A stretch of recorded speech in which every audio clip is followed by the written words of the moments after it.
Em 1531, 10 anos após a tomada de Tenochtitlan por Hernán Cortés, durante a conquista do México, teve lugar um dos acontecimentos mais transcendentes e maravilhosos que mudaria para sempre a história daquele povoado recém-conquistado.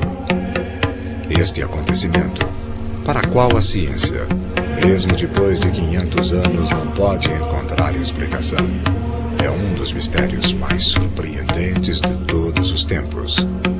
Um mistério que representa desde então um dos maiores pontos de união entre os católicos de todo o mundo.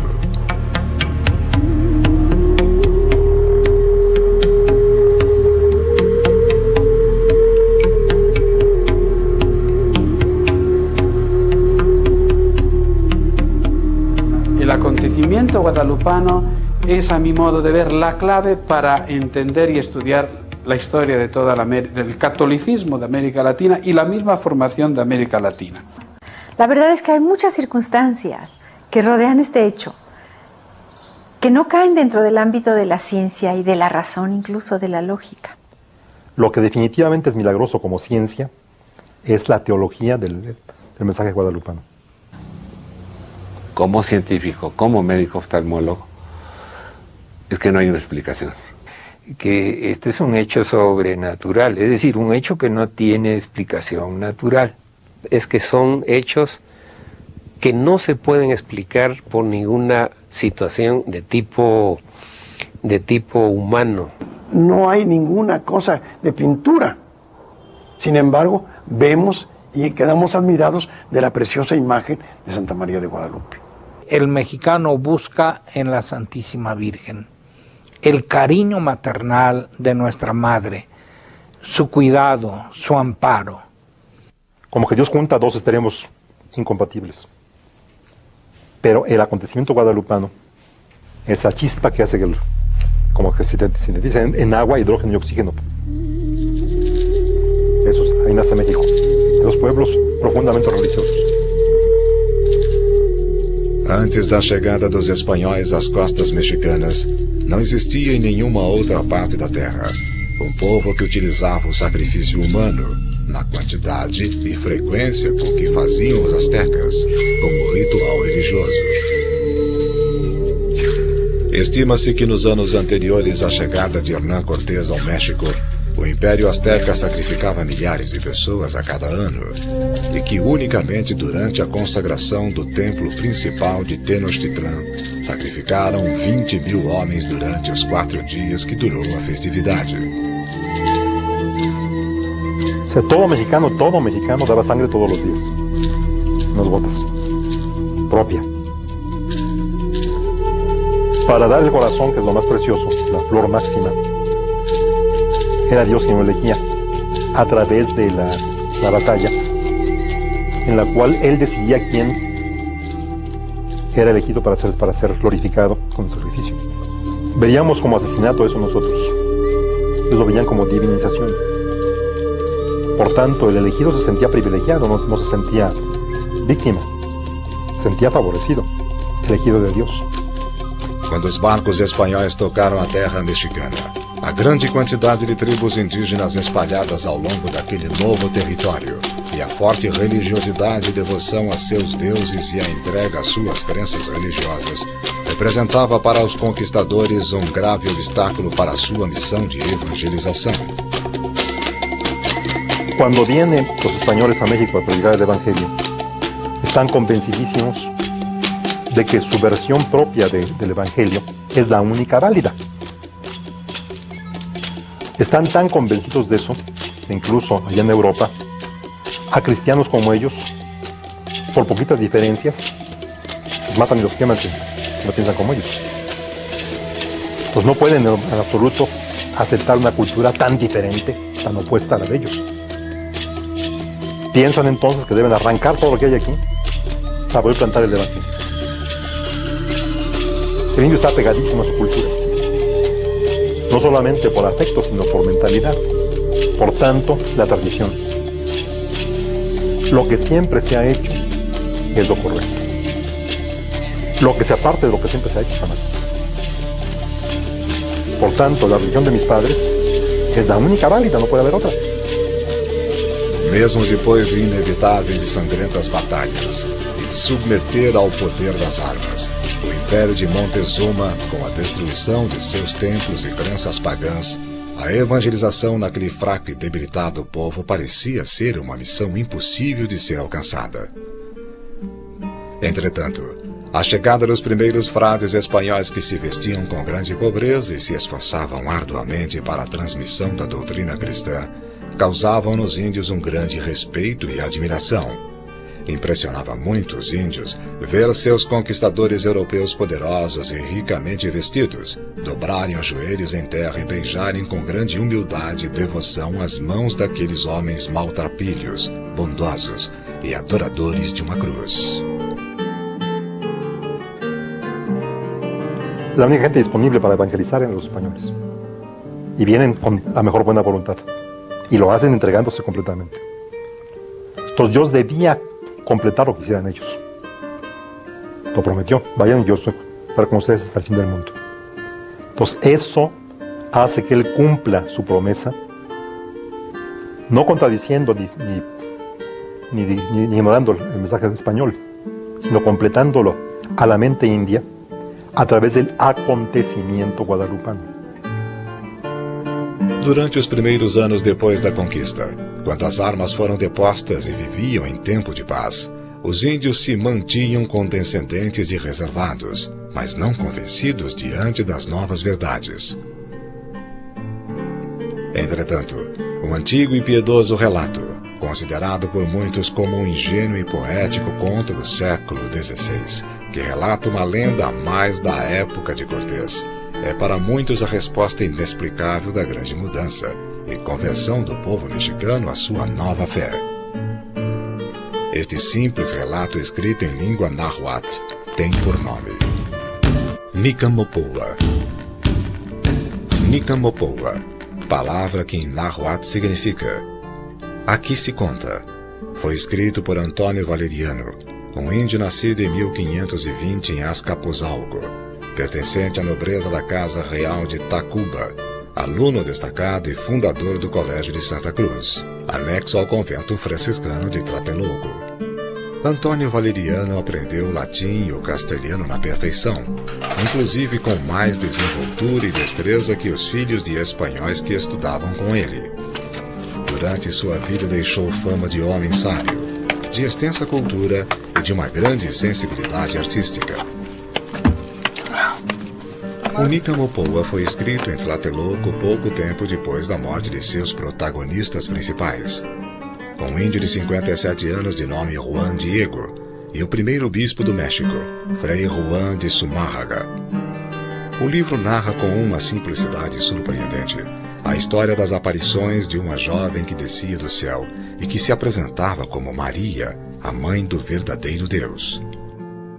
Aqui se conta como milagrosamente apareceu a perfeita Virgem Santa Maria, Mãe de Deus. Em 9 de dezembro de 1531, numa madrugada, Juan Diego ia para Tlatelolco para aprender o catecismo cristão. Ao chegar junto ao Monte Tepeyac, Juan Diego viu uma jovem cuja vestimenta brilhava como o sol. Juanito, Juan Dieguito, ¿a dónde te diriges? Mi señora reina, muchachita mía, allá llegaré a tu casa de México, Tlatelolco, a seguir las cosas de Dios. Ten por cierto, hijo mío, el más pequeño, que yo soy la perfecta siempre Santa Virgen María, Madre del verdadero Dios por quien se vive. mucho deseo que aquí construyan mi casita sagrada, porque yo soy vuestra madre, tuya y de todos los hombres que habitan esta tierra. A Virgem pediu que ele fosse ver o bispo do México e transmitisse essa mensagem. O bispo recebeu, e depois de escutar tudo o que o índio havia visto e ouvido, não lhe deu crédito. Quando Juan Diego retornou à sua casa, encontrou de novo a Virgem no mesmo lugar. Ele pediu que o dispensasse de seu encargo e escolhesse uma pessoa mais digna para que acreditassem, já que nele não creram. Pero es muy necesario que tú personalmente vayas. No dia seguinte, com muito esforço, viu o bispo novamente, que lhe fez muitas perguntas e ele relatou absolutamente tudo. O bispo achou conveniente pedir a Juan Diego uma prova que confirmasse tudo o que disse. Além da prova, mandou uns empregados que o seguissem. Quando se dirigia novamente ao monte de Tepeyac, os dois empregados o perderam de vista. Novamente apareceu a Virgem ao índio e lhe prometeu que, se voltasse no dia seguinte, lhe proporcionaria uma prova de que ela era a Mãe de Deus. Mas Juan não voltou. Quando chegou à sua casa, encontrou seu tio, Juan Bernardino, gravemente doente.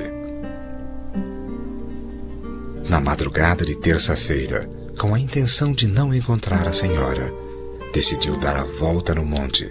Entretanto, a Senhora do Céu saiu ao seu encontro. ¿Qué te ocurre, hijo mío?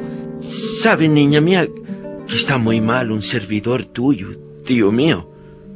Y ahora iré deprisa a tu casita de México a llamar a alguno de los amados de nuestro Señor, para que vaya a confesarlo y a prepararlo a bien morir. Hijo mío, escucha, no temas esta enfermedad. Ten por cierto que ya está bueno.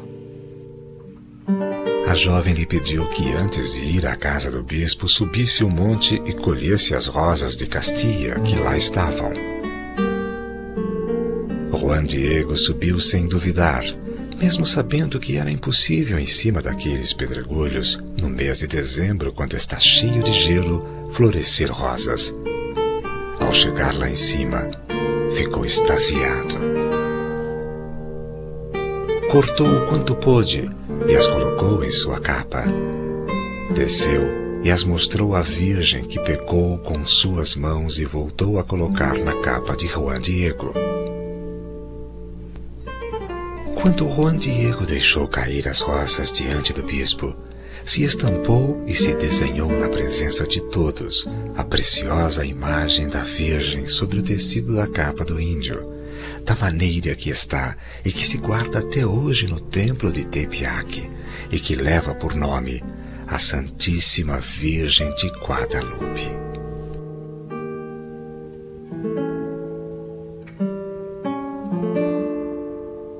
Até aqui, muitos consideram uma belíssima lenda. Entretanto, esta lenda sugere alguns questionamentos. A primeira é o nome de Guadalupe. Juan Bernardino, quando se referiu a ela durante as perguntas que lhe faziam os espanhóis, utilizou as palavras em náhuatl, Guatlachup.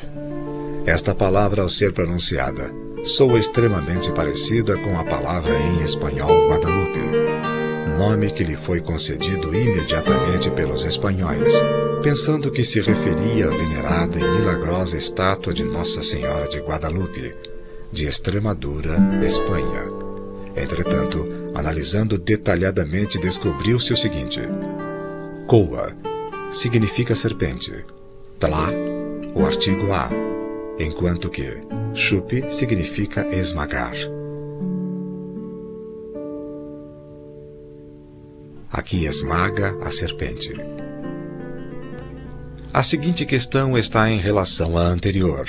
Como este precioso relato, que narra uma aparição da Virgem Maria no século XVI, pôde provocar um fato único na história, a conversão de todo um povo ao catolicismo, que representa na atualidade o vínculo de união mais importante entre todos os mexicanos. Entonces, para el indio, la figura clave, la figura matriz, digamos, de amor, protección, amparo, autoridad, gobierno, control, no era el padre, era la madre. Ahora, Dios no es padre ni madre, por supuesto, Dios no tiene sexo. Sin embargo, se adapta al ser humano.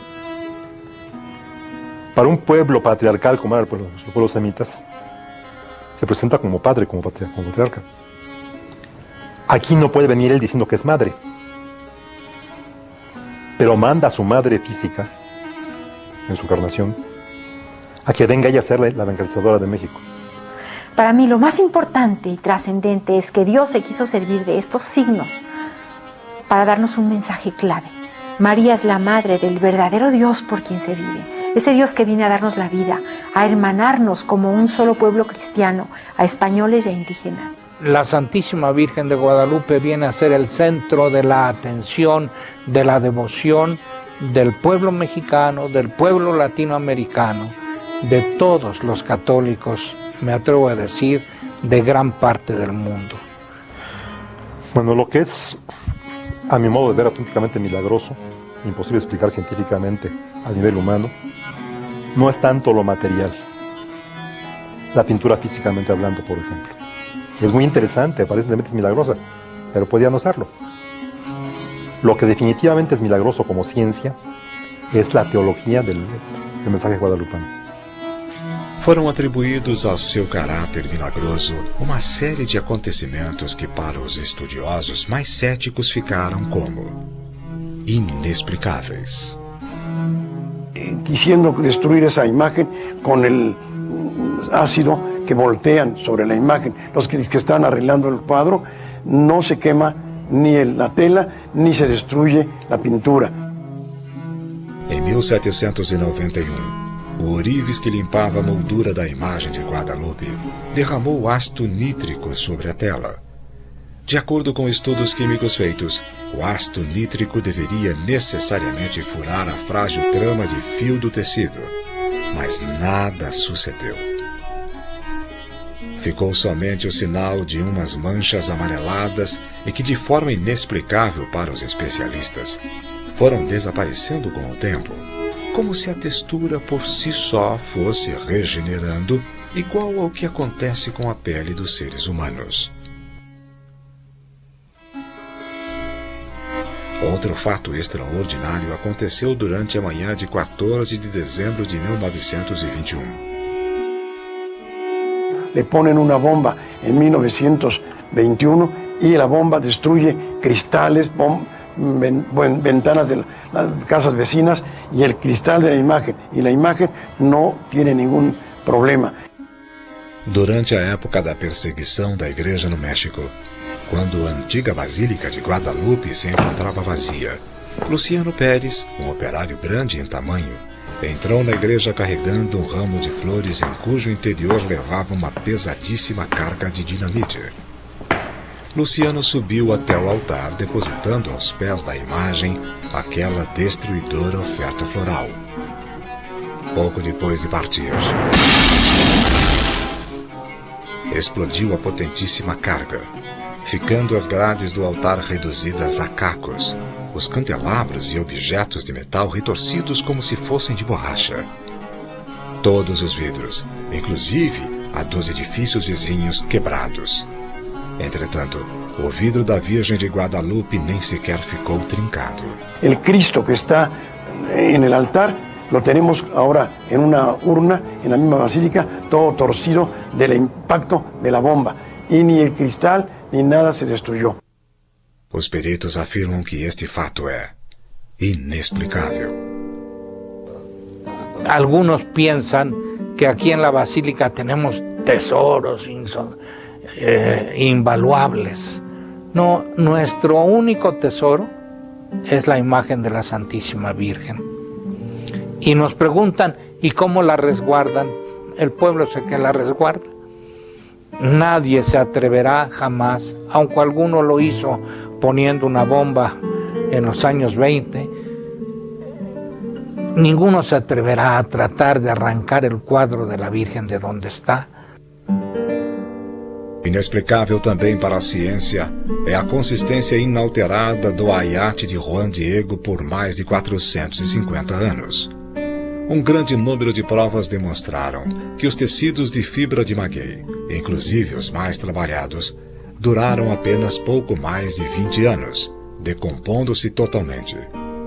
A capa de Juan Diego, depois de centenas de anos, se conserva em perfeito estado mesmo estando exposta a condições desfavoráveis. Por mais de um século, a capa e a imagem estiveram expostas às mais diversas situações sem nenhuma proteção. No ano de 1647 chegou da Espanha o primeiro vidro. O Monte de Tepeyac estava rodeado de lagos e lagunas, num ambiente muito úmido que corroía até os metais. Lembramos também que a imagem da Virgem de Guadalupe esteve exposta a milhares de velas que ardiam dia e noite, bem próximo dela, desprendendo uma fumaça preta e pegajosa. Não se encontra vestígio algum disto na capa, como também não se encontra vestígio de poeira nem de insetos próprios das zonas pantanosas. Algo realmente incompreensível na duração dessa capa é a resistência a toque de objetos a que esteve exposta. Rosários, medalhas, escapulários, crucifixos, enfim uma infinidade de objetos piedosos, milhares de mãos e lábios. Entretanto, os especialistas afirmam: a imagem e a textura da capa se mantêm como no primeiro dia.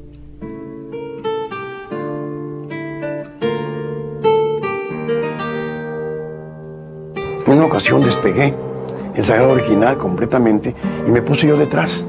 Es una tela tan ruda que se veían muy bien las lámparas, todo lo que hay, sin necesidad de nada. ¿Por qué? Porque no hay ninguna cosa de pintura. Sin embargo, vemos y quedamos admirados de la preciosa imagen de Santa María de Guadalupe. Desde os primeiros anos da aparição, chamou muito a atenção a imperfeição do tecido da capa, tão cheio de manchas e defeitos, no qual, sem preparo algum, se criou nela uma tão magistral pintura. O Prêmio Nobel de Química Richard Cohn, depois de examinar as fibras da capa de Juan Diego, uma de cor avermelhada e outra de cor amarelada, certificou o seguinte: En las dos fibras no existen colorantes vegetales, ni animales, ni minerales, ni por supuesto colorantes sintéticos. Es decir, los colorantes de la imagen de Guadalupe no son humanos. No existen sobre la faz de la Tierra. Depois destas afirmações desconcertantes por parte de um cientista tão prestigiado, levaram a cabo estudos mais detalhados e com maiores meios técnicos, como os que fizeram os investigadores da NASA na noite de 7 de maio de 1979. São eles Philip Callahan e John Brandt. O estudo analítico ao infravermelho deveria proporcionar aos investigadores da NASA os desenhos prévios existentes na imagem original da Virgem de Guadalupe e que espécie de preparo ou tratamento tinha sido aplicado no tecido da capa. O resultado de suas investigações enchem de assombro o mundo inteiro. Não houve tratamento nem preparo prévio algum no tecido da capa, o que torna incompreensível não somente sua duração, como a fixação da imagem na tela. Maior ainda foi o assombro quando se constatou que a imagem carece de desenhos e riscos prévios e de correções. E como só isso não bastasse, verificou-se que não há pinceladas. Isto quer dizer que a imagem da Virgem de Guadalupe está impressa, mesmo que pareça impossível, do mesmo modo como se fosse uma fotografia, com cores e brilhos desconhecidos e incompreensíveis. Reúne tantas cualidades de diferentes disciplinas que si hubiera sido pintada por manos humanas, vamos a decir, tendría que haber sido un conjunto de astrónomos, de pintores. Nosotros como occidentales estamos viendo una pintura que pudo haber sido retocada o no, pero es una pintura que no sabemos de qué es. Los aztecas leían, era un códice para ellos. Se presentan los sabios de aquel tiempo para dar su opinión si en realidad allí eso es una cosa humana o no.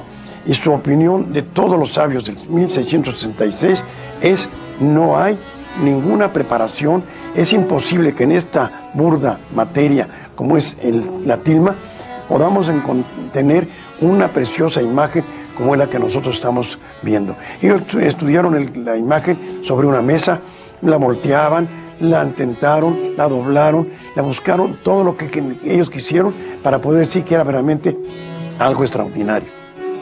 Em 1951, ao observar com uma lente a ampliação de uma fotografia da imagem da Virgem de Guadalupe, o desenhista mexicano Salinas descobre que no olho direito da imagem refletia a figura de um homem barbado. A notícia desatou uma série de investigações por parte dos mais prestigiados cientistas e dos melhores oftalmologistas. Cada um dos 15 especialistas que examinaram a imagem declararam que os olhos da Virgem se comportavam da mesma maneira como se comportam os olhos de uma pessoa viva. Encontré un ojo con todas las características de un ser humano vivo, o que había estado vivo, que se le había tomado una fotografía en 1531, cosa imposible. Quando utilizados os diferentes instrumentos ópticos, os olhos da Virgem adquirem brilho e profundidade de um olho vivo. También tenía redes venosas en los párpados superior e inferior, en la conjuntiva de la Virgen.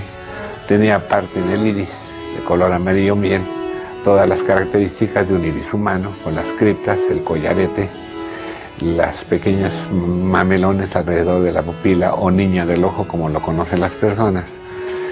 Y realmente lo único que le faltaba era que el iris de la Virgen se contrajera con la luz que le estábamos echando. Em 1860, os cientistas Purkinje e Sanson deram a conhecer que no olho humano se formam 3 imagens produzidas pelo reflexo de um mesmo objeto colocado em sua frente. Esta imagen de esta proyección de luz se refleja perfectamente aquí y se refleja hacia la persona que la está observando. Las leyes de la óptica geométrica estamos hablando. Fueron conocidas como las imágenes de Purkinje y Sanson porque se descubrieron no solo en las lentes como estas, sino en los ojos humanos, que tienen las mismas características de una lente convexa como es la córnea, o sea, la ventanita transparente del ojo. Y en la Virgen se presenta esta imagen de Purkinje y Sanson como se refleja en esta lente convexa. E o mais surpreendente é que descobriram que o busto da imagem do homem encontra-se também refletida no olho esquerdo dela, cumprindo de igual forma e perfeição a distorção exata correspondente. O Dr. St. Tosman, doutor e cientista especialista em digitalização de imagens pela Universidade de Cornell, em Nova York, foi colaborador por mais de 20 anos da IBM como perito em digitalização de imagens e computação. O Dr. Tosman começou seus estudos sobre os olhos da Virgem de Guadalupe em 1979 por meio de processos extensos e complexos de digitalização que permitiam a ampliação de uma imagem até 2.000 vezes seu tamanho. Yo estaba trabajando con esta técnica cuando me enteré de que hacía muchos años y con una lupa se había descubierto una figura en las córneas de Nuestra Señora de Guadalupe. Pues inmediatamente yo pensé que si realmente existía y con un medio tan primitivo, digamos, como era una lupa, con esta tecnología bastante más avanzada, pues lo redescubriría. No me imaginaba que además de ese personaje iba a encontrar bastantes más y que incluso iba a poder comparar en los dos ojos y encontrar los mismos personajes en ambas córneas. 12 figuras mais. que não só como a primeira imagem descoberta, aparecem em ambos os olhos da imagem cumprindo com perfeição todas as leis da ótica. Elas foram identificadas em comparação com os documentos históricos da época e também pelas suas características e modos de vestir, como possíveis testemunhas oculares do milagre das rosas na casa do bispo Zumárraga. O Dr. Tosman comprovou por meio de fotografias tiradas por diferentes pessoas que, através da digitalização de suas íris, poderia descobrir com clareza e sem dúvida alguma todas as pessoas e objetos que se encontravam diretamente em frente da pessoa fotografada. El descubrimiento de la primera imagen, que fue fue el cuerpo de un indio sentado con las piernas cruzadas, pues me impresionó muchísimo, pero como es lógico, siempre había la duda, ¿será cierto o no será? ¿Lo estaré viendo bien? Entonces, pues tuve que hacer una serie de pruebas y me tomó mucho tiempo llegarme a convencer que realmente no había duda de que era la imagen de un indio sentado de cuerpo inteiro. A seguinte imagem corresponde ao rosto de um ancião, que se assemelha ao primeiro bispo do México, Frei Juan de Zumárraga. É extraordinária a semelhança desta figura ao quadro de Miguel Cabrera, que certamente se documentou com os acontecimentos e pinturas da época. A terceira figura, imediatamente à esquerda do ancião, corresponde a uma pessoa mais jovem, que os estudiosos da época atribuem ao tradutor do bispo Zumárraga, de nome Juan González.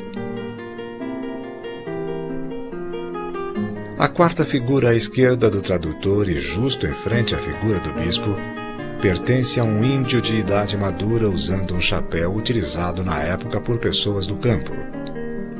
Pensa-se que se trata do próprio Juan Diego, o qual aparece com sua capa estendida. A quinta figura corresponde a uma mulher negra, observando o que acontece por cima dos ombros do possível Juan Diego.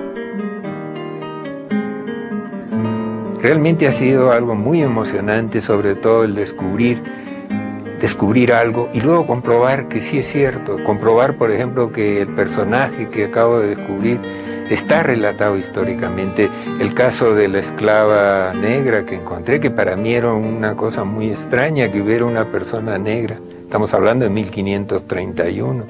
Y sin embargo, al poco tiempo me entero de que en la historia sí aparecía que Zumárraga tenía una esclava negra. A sexta figura, a que se refere ao homem com barba, a de maior tamanho, e a primeira a ser descoberta pelo desenhista Salinas com a ajuda de uma lente, parece corresponder a um cavaleiro espanhol e não ao índio Juan Diego, como se pensou no primeiro momento. No centro da íris do olho direito, Tosman descobriu ao que ele chama de grupo familiar, e que por suas dimensões é o mais afastado do resto das figuras. Ele é formado por uma mulher muito jovem com um bebê colocado nos ombros, como era o costume das Índias naquela época. Aparece também um grupo de meninos, um homem com chapéu e um casal que aparentemente observa a cena da aparição.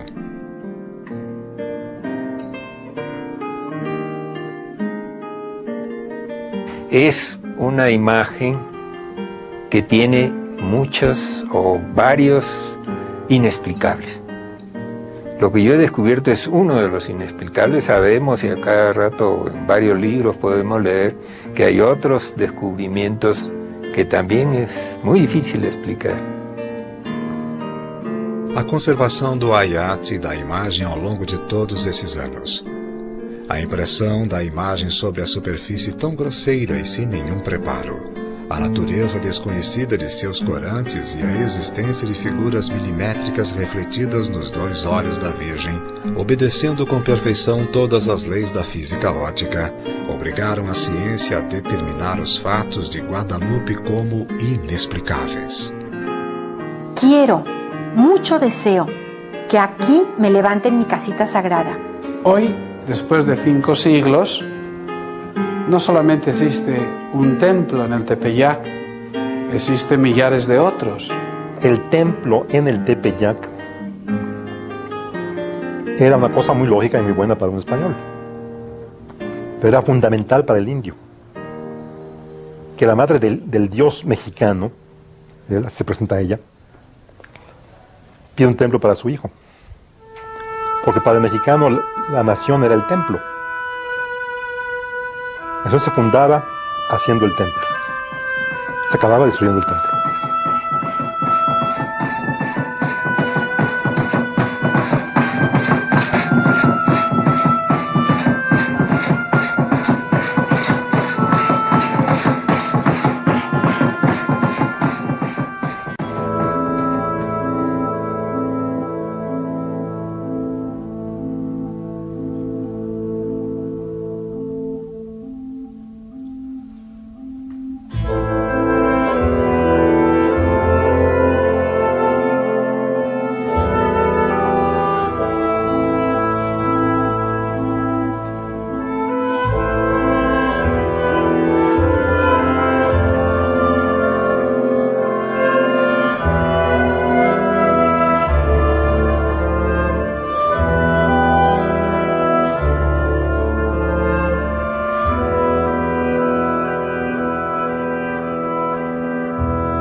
He declarado que el día 12 de diciembre en toda América se celebre a la Virgen María de Guadalupe con el rango litúrgico de fiesta.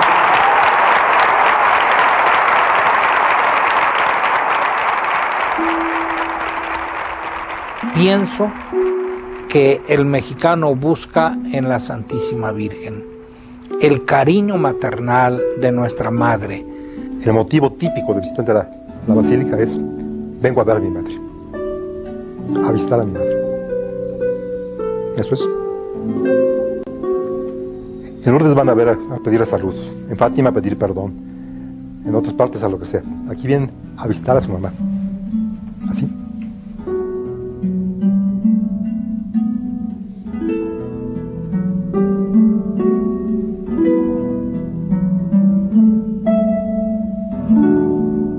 Yo no veo en el esfuerzo de los peregrinos simplemente una devoción masoquista. O sea, yo entro de rodillas porque quiero sufrir, o yo camino desde muchos kilómetros de distancia solamente por sufrir. No, creo que ni piensan en ello. Les duelen las rodillas indudablemente. Habría que acercarse a ellos y preguntarles cómo sienten y nos van a responder: no me preocupa, no le hago caso al dolor, yo vengo a ver a María.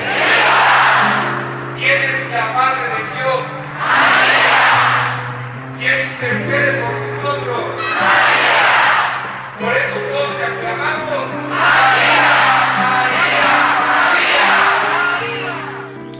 Yo pienso, ese es el tesoro del pueblo mexicano, nuestra pobreza. Claro, no debemos conformarnos o resignarnos a ser pobres, pero ver la pobreza como un don de Dios. La pobreza no es miseria, la pobreza es tener lo necesario y saber administrarlo en bien de los demás. Mi vida ha sido de chofer y he sufrido choques y volteadas. Y me acuerdo, cuando me pasa algo, me acuerdo de la Virgen. Vengo bien, y más bien por eso vengo.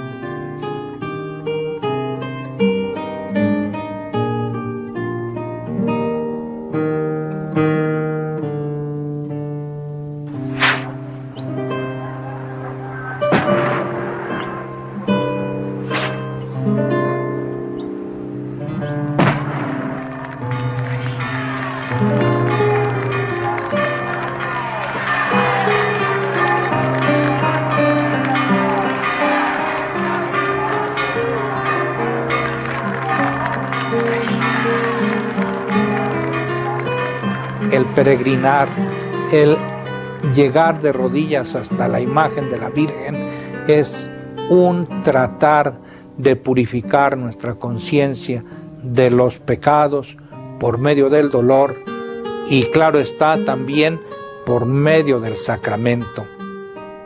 Confesar en la Basílica de Guadalupe es una experiencia que yo no conocía. Es sobrecogedora. Todos los días se ven milagros ahí en el confesionario. Gente de 20, 30, 40 años no confesarse viene ahí solita. Nadie la trajo. Todos los días. Vinieron ahí curiosos. Algo les movió el corazón. Pasa bien en un tour, por ejemplo. Algunos lo dicen. Vienen de tour. Parte del... Pero algo pasa allí. Que se sienten movidos a decir cambio de vida. Y lo hacen. Y no fue ninguna predicación nuestra, no fue ninguna cosa. Fue la presencia materna de María ahí en ese momento. Me consta ahora, por experiencia directa personal.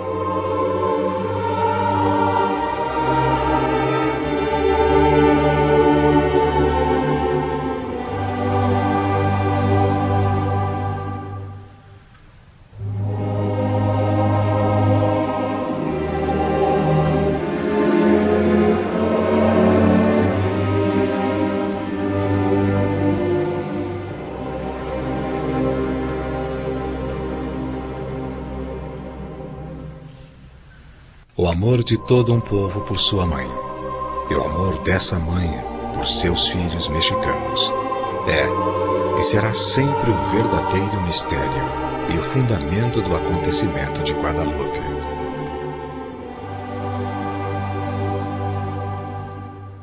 Aquela tela rústica e sua imagem ainda se encontram no mesmo lugar da aparição e da igreja que a Virgem pediu que se construísse. Ela é hoje o centro mariano mais visitado no mundo.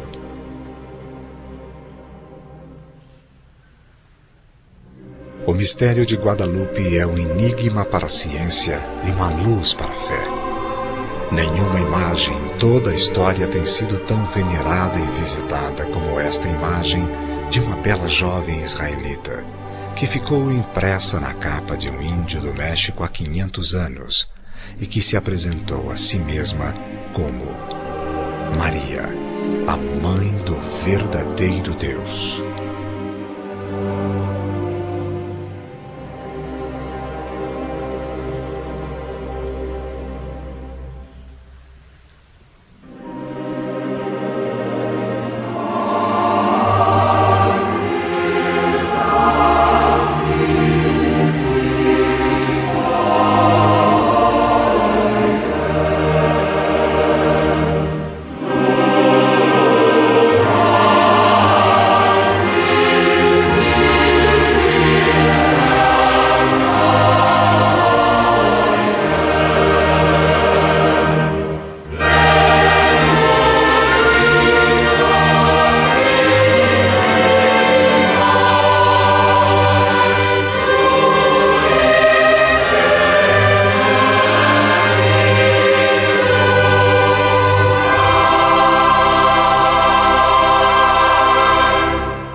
Alleluia.